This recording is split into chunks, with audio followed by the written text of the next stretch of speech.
know about you guys, but occasionally on my days off, I like to cuddle up with my giant Totoro plushie and watch a beautiful Studio Ghibli movie. If you haven't heard of them, Studio Ghibli is a Japanese animation studio, well loved for their heartfelt storytelling, delightful characters, and their beautiful traditional Japanese animation. If you have a favorite Studio Ghibli movie, there is a very good chance that it was directed by the legendary Hayao Miyazaki. Miyazaki is an Academy Award-winning director known for movies like Princess Mononoke, My Neighbor Totoro, Spirited Away, Kiki's Delivery Service, Howl's Moving Castle, and most recently, The Wind Rises. And that's just the short list. There has been some speculation by fans that some of these movies are connected. And of course, we believe that this is true. Specifically with Princess Mononoke and My Neighbor Totoro. I know what you're thinking, these movies take place hundreds of years apart. How is this adorable, fuzzy, cuddly giant related to a girl raised by wolves? Could Princess Mononoke be a prequel to My Neighbor Totoro?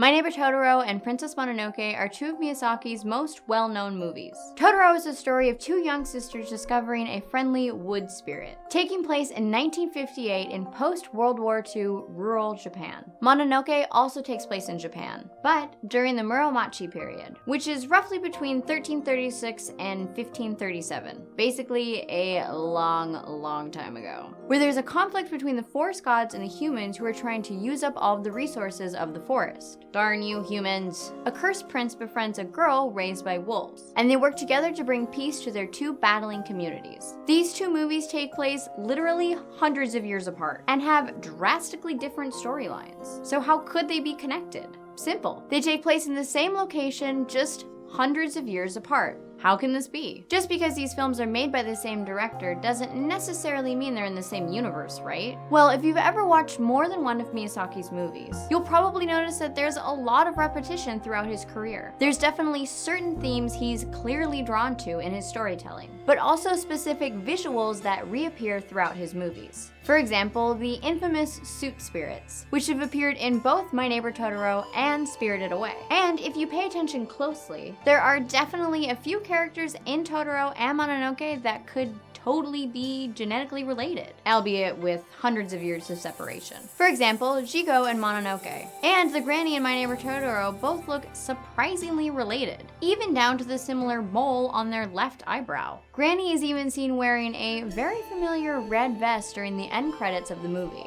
This same red vest that Jigo wears throughout his movie. There are other similar looking characters in both films, including a farmer in Totoro that looks eerily similar to Koroku in Mononoke. But we know what you're probably thinking. Just because characters look similar in different movies made by the same director, doesn't mean they're necessarily connected. Where the real connection comes into play is in the ending of Princess Mononoke. Spoiler alert.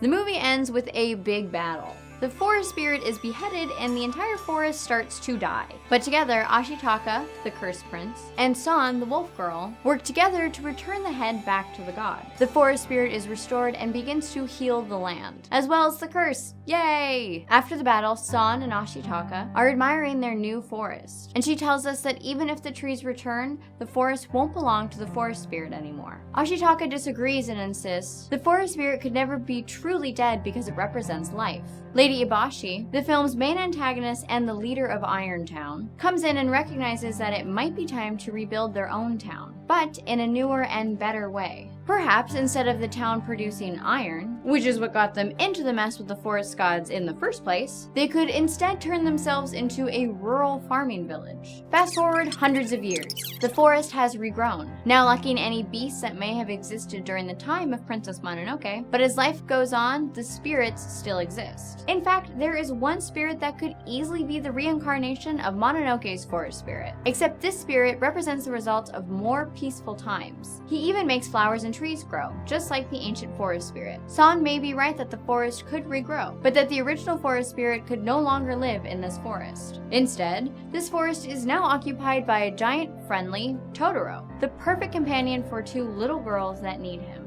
So could this giant, cuddly bunny thing be our connection between Princess Mononoke and My Neighbor Totoro?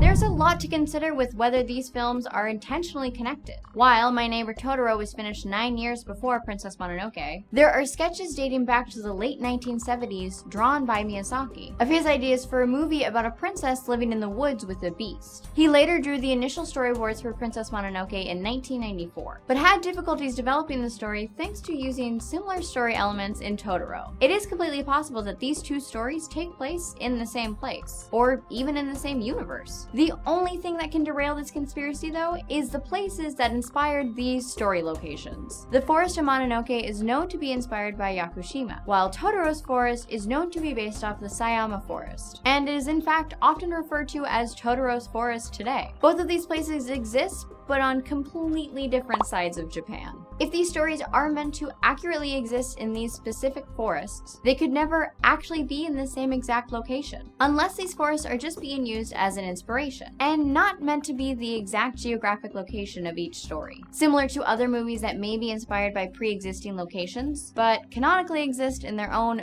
fictional town. Additionally, if you want to be specific about whether Totoro is actually a forest spirit, Miyazaki himself has stated that Totoro is not a spirit. He's only an animal. Miyazaki says, "I believe he lives on accords. He's supposedly the forest keeper, but that's only a half-baked idea, a rough approximation. At the end of the day, it could go either way." We would like to think that these two stories coexisting could represent the possibilities of a brighter and more peaceful future, once humanity learns from its past mistakes. Or it means we all get our own Totoro. I'm cool with that too. So, on the plausibility meter, I'd have to give the Totoro Princess Mononoke conspiracy 2 suit spirits out of 5 for having an awesome idea, but not exactly playing out like we would have hoped. Thank you guys so much for watching this episode of Cartoon Conspiracy. In the comments, let me know what you thought of this conspiracy and if you agree or disagree with how I rated it. Make sure you stick around to the end of this video for a special preview for next week's episode and catch up on any episodes you might have missed. Make sure you subscribe to channel Frederator, and I'll see you guys next week.